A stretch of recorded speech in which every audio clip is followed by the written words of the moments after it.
Hi guys, today day one of my bulking series. So நான் வந்து bulking start பண்ணலான்னு இருக்கேன். ஸோ அதனால் எழுந்த உடனே காலையில் எம்டி ஸ்டொமக்கில் வெயிட் செக் பண்ணியாச்சு. 72 கேஜி இருக்கேன். ஸோ என்னோடய கோல் வந்து பார்த்தீங்கன்னா 80 கேஜி வரைக்கும் பல்க் பண்ணலான்னு இருக்கேன். ஸோ அதனால் இந்த ஜேர்னியை வந்து நான் டாக்குமெண்ட் பண்ணலான்னு இருக்கேன். ஸோ பிடிச்சிருந்தா ஃபாலோ பண்ணிக்கோங்க. ஃபஸ்ட் திங்காகவே வந்து மார்னிங் எழுந்த உடனே ஆஃபீஸ்க்கு வந்து கிளம்பியாச்சு. ஸோ ஆஃபீஸ் கிளம்பின உடனே இன்றைக்கி பிரேக்ஃபாஸ்ட் வந்து பார்த்திங்கன்னா 2 முட்டை தோசை மட்டும்தான். ஸோ நாளையிலேருந்து வந்துட்டு என்னென்ன சாப்பிட்றேன் அப்படின்றத நான் ஆட் பண்ணிகிட்டே வரேன். ஸோ மிஸ் பண்ணாமல் இருக்க ஃபாலோ பண்ணிக்கோங்க. ஸோ ஸ்ட்ரைட்டாக வந்து வண்டி எடுத்ததுக்கப்புறம் ஆஃபீஸ் கிளம்பியாச்சு. ஆஃபீஸ்க்கு போய் ஒரு குட்டி ஒர்க் எல்லாத்தையும் முடிச்சுட்டு ஸ்ட்ரைட்டாக நெக்ஸ்ட்டு லஞ்சு தான். ஸோ லஞ்சில் வந்து பார்த்திங்கன்னா இன்றைக்கி ரைஸு, கருணக்கிழங்கு, முட்டை, அது கூட வந்து கொஞ்சம் ஃபைபர்ஸ்க்கு குக்கும்பர், அதுதான் இன்றைக்கோட லஞ்சு.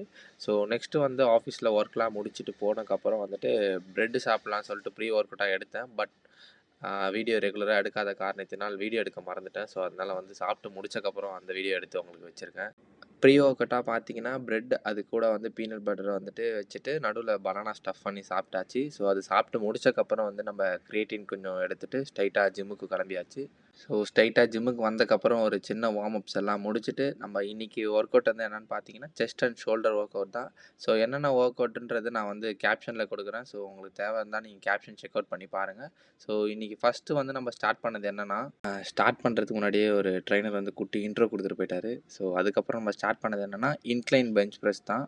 அதில் வந்து நம்ம 3 செட்ஸ் 15 ரெப்ஸ் தான் போட போகிறது. ஸோ வீடியோ எடுத்து பார்க்குறப்ப தான் தெரியுது நம்ம ஃபார்ம் எப்படி இருக்குன்றத. இத்தனை நாள் நான் வந்து கொஞ்சம் டெப்த் வந்து போகாமல் தான் இருந்திருக்கேன். ஸோ இதுக்கப்புறம் நம்ம நெக்ஸ்ட் வீடியோவில் வந்து கரெக்ட் பண்ணிக்கலாம். ஸோ அதனால் வீடியோ எடுக்கிறது இது ஒரு ப்ளஸ்ஸாக இருக்குது.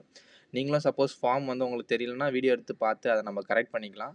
நெக்ஸ்ட் ஒர்க் அவுட் வந்துட்டு பெஞ்ச் ப்ரெஸ் தான். ஸோ இன்றைக்கி மண்டே செஸ்ட் டேனால நம்மளுக்கு பார்பல் பெஞ்ச் ப்ரெஸ் கிடைக்கல. ஸோ அதனால் தம்பிள் மூவ் பண்ணிட்டேன். ஸோ இதுலேயும் வந்து 3 செட்ஸ் 15 ரெப்ஸ் வந்து கம்ப்ளீட் பண்ணியாச்சு. நெக்ஸ்ட் ஒர்க் அவுட் வந்து கேபிள் கிராஸ் ஓவர். ஸோ இதுலேயும் சேம் நம்ம 3 செட்ஸ் 15 ரெப்ஸ் முடிச்சக்கப்புறம் லாஸ்ட்டாக ஃபினிஷருக்கு வந்து மிஷின் செஸ்ட் ஃப்ளைஸ் வந்து அதுவும் சேம் 3 செட்ஸ் 15 ரெப்ஸ் போட்டு முடிச்சோன்னே செஸ்ட் கிளாஸ் இன்றைக்கி ஓவர். ஸோ அதுக்கப்புறம் நான் எப்பவுமே ஷோல்டர் போடுவேன். இன்றைக்கி டைம் வந்து ரொம்ப இல்லாதனால நான் ஷோல்டரில் வெறும் வந்து லேட்ரல் ரேசஸ் மட்டும் போட்டு முடிச்சுக்கிட்டேன். ஸோ நாளைக்கு வந்து ரியரும், அதுக்கப்புறம் வந்து நான் ஃப்ரண்ட் ஷோல்டர்ஸும் ட்ரைன் பண்ணிக்கலான்னு வந்து விட்டுட்டேன். ஸோ அவ்வளோதான். இது முடிச்சக்கப்புறம் குட்டியாக நம்ம வந்து ஒரு பம்ப் செக் பண்ணிவிட்டு இன்றைக்கான ஒர்க் அவுட்டை வந்து நான் ஃபினிஷ் பண்ணிக்கிட்டேன். நைட்டுக்கு வீட்டுக்கு வந்ததும் டின்னருக்கு வந்து பிரெட், அதில் சீஸ் வச்சு டோஸ்ட் பண்ணி சாப்பிட்டாச்சு. கூடவே வந்து நட்ஸ் ஆட் பண்ணிக்கிட்டேன். இன்றைக்கான டே ஓவர். மீண்டும் நாளைக்கு சந்திப்போம்.